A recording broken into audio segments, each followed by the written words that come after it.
नमस्कार. मी मोरेश्वर. हाय Maharashtra YouTube news चॅनलमध्ये आपलं स्वागत आहे. मोठी बातमी आहे. राज्याचे उपमुख्यमंत्री अजित पवार यांचे पुत्र पार्थ पवार यांच्या अमेडिया कंपनीने पुण्यातील जमीन खरेदीबाबत काही व्यवहार केला.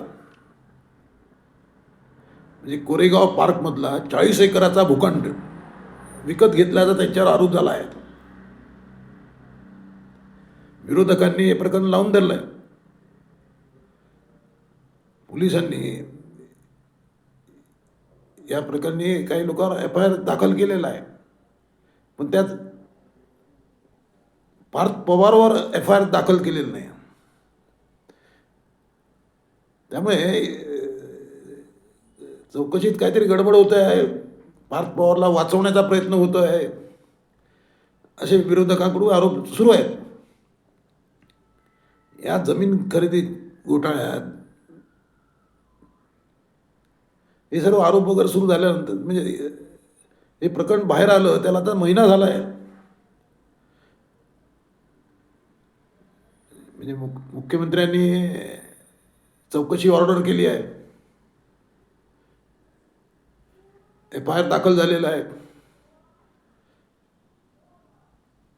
चौकशी चालू आहे. याशिवाय एक अधिकाऱ्याची म्हणजे महसूल जे प्रमुख आहेत महसूल विभागाचे खरगे, विकास खरगे, त्यांच्या अध्यक्षतेखाली सरकारने म्हणजे मुख्यमंत्र्यांनी एक समितीसुद्धा नेमलेली आहे. ती समितीसुद्धा चौकशी करते. अशा चौकशा सुरू असतानाही विरोधकांना अजूनही संशय आहे, नेमकं काय होत आहे, सुरू आहे. पार्थ पवारला वाचवत आहे का सरकार, हा प्रश्न जोरदार चर्चेत आहे. म्हणजे या प्रकरणाला महिना झाला तरी हे प्रकरण गरम आहे, ताजं आहे. ABP माझाच्या एका कार्यक्रमात या प्रकरणावर मुख्यमंत्र्यांना प्रश्न विचारण्यात आला होता. त्याला उत्तर मुख्यमंत्र्यांनी ज्या प्रकारे दिलेलं आहे ते पाहता पार्थ पवार यांच्या अडचणी वाढणार का असा प्रश्न उपस्थित झाला आहे. म्हणजे मुख्यमंत्र्यांना असं विचारण्यात आलं की बाबा पार्थ पवारवर FIR का नाही. त्यावर देवेंद्र फडणवीस म्हणाले की पोलिसांच्या चौकशीत ज्यांची नावं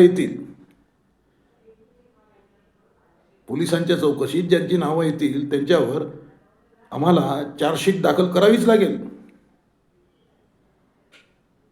मग तो कोणीही असो. इतक्या स्पष्ट शब्दात देवेंद्र फडणवीस बोलले आहेत की पोलिसांच्या चौकशीत ज्यांची नावं येतील त्यांच्यावर चार्जशीट आम्हाला दाखल करावी लागेल. दुसऱ्या एका प्रश्नाच्या उत्तरात फडणवीसांनी सांगितलं, त्यांना विचारण्यात आलं की FIR मध्ये पार्थ पवारचं नाव नाही, कंपनीच्या दुसऱ्याच भागीदाराचं नाव आहे जो फक्त 1% भागीदार आहे. 99% भागीदार जो पार्थ पवार आहे त्याचं नावच नाही FIR मध्ये. हे कसं काय. त्यावर फडणवीस म्हणाले की FIR मध्ये नाव आलेला दोषी असतोच असं नाही, आणि FIR मध्ये नाव न आलेला दोषी नसतोच असं नाही. म्हणजे FIR मध्ये नाव नाही म्हणून पार्थ पवार दोषी नाही असं नाही, असं मुख्यमंत्र्यांना सुचवायचं आहे. मुख्यमंत्री म्हणतात की चार्जशीट महत्त्वाची असते, आरोपपत्र महत्त्वाचं आहे, ते अजून यायचं आहे. ज्यांची नावं येतील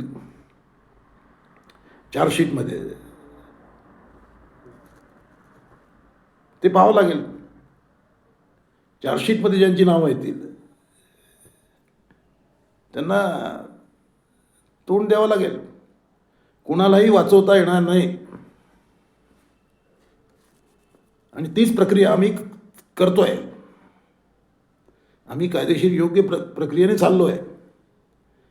आणि त्यात चार्जशीट महत्त्वाची आहे. आता पोलिसांच्या चौकशीत कोणाची नावं पुढे येतात, म्हणजे मुख्यमंत्र्यांच्या वक्तव्यावरून हे स्पष्ट दिसते की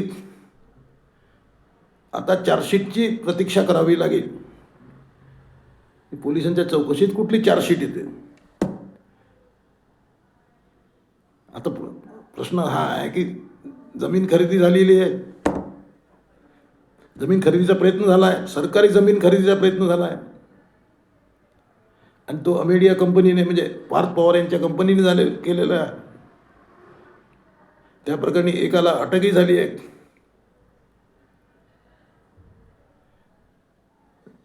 मग आता पोलीस आणखी चौकशी कशाची करताय?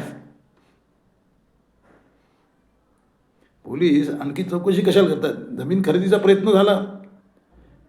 जर हे प्रकरण बाहेर आलं नसतं तर 40 एकर जागा जमीन या लोकांनी पचवली असती. कारण कोणालाच माहीत नसतं, कोणालाच माहीत नव्हतं. म्हणजे मुद्रांक शुल्क म्हणजे स्टॅम्प ड्युटी घेतात, सर्व घेतात, म्हणजे सर्व व्यवस्थित चालू होतं. हे जर प्रकरण बाहेर आलं नसतं, मीडियाने उचललं नसतं, तर हे आरामात ते 40 एकर भूखंड या कंपनीने पचवला असता आणि कोणाला माहीत सुद्धा झालं नसतं. ढेकरसुद्धा नसतं या पुढे. आता एवढं प्रकरण बाहेर आलं, महिना झाला. मुख्यमंत्री म्हणतात की पोलीस चौकशीत ज्यांची नावं पुढे येतील. आता प्रश्न हा आहे की पोलीस आता आणखी कशाची चौकशी करतायत ते लोकांनाही कळलं पाहिजे. काय लोकांची स्मरणशक्ती फार कमी असते, लोकांना विस्मृती लवकर होते. हे प्रकरण असंच लांबलं तर लोक विसरूनही जातील की पार्थ पवार नावाचा कोणी पवार होता, त्याने सरकारी जमीन खरेदी करण्याचा प्रयत्न केला. त्यामुळे गरम म्हणजे मुख्यमंत्र्यांनी घाई करायला पाहिजे. तिकडे प्रशासकीय समितीसुद्धा लावलेली आहे. मग इकडे चार्जशीट येईल पोलिसांची आणि इकडे प्रशासकीय समिती, खारगेची समिती ते वेगळा अहवाल देईल. हे दोन्ही अहवाल मॅच होतील का? पोलिसांची चौकशी आणि ती सरकारी अधिकाऱ्याची चौकशी.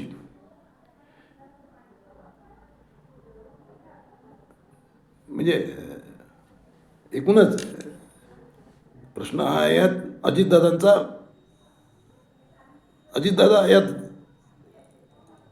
येतात, कारण त्यांचा मुलगा आहे तो अजित.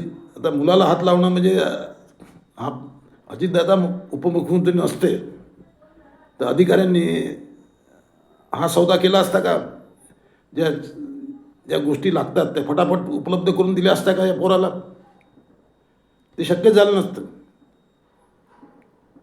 अमेडिया कंपनी म्हणजे पार्थ पवार हा व्यवहार करू शकले कारण त्यांचे वडील उपमुख्यमंत्री होते, अर्थमंत्री होते राज्याचे, म्हणून हे सर्व जमलं. या प्रकरणात जर पार्थ अडकला तर अजितदादांना राजीनामा द्यावा लागेल. महाराष्ट्रात भूकंप होईल, मोठा राजकीय भूकंप. त्यामुळे आता सरकारलाही म्हणजे महायुतीलाही म्हणजे मुख्यमंत्र्यांनाही 10 विचार करावा लागेल. हे धर्मसंकट आहे.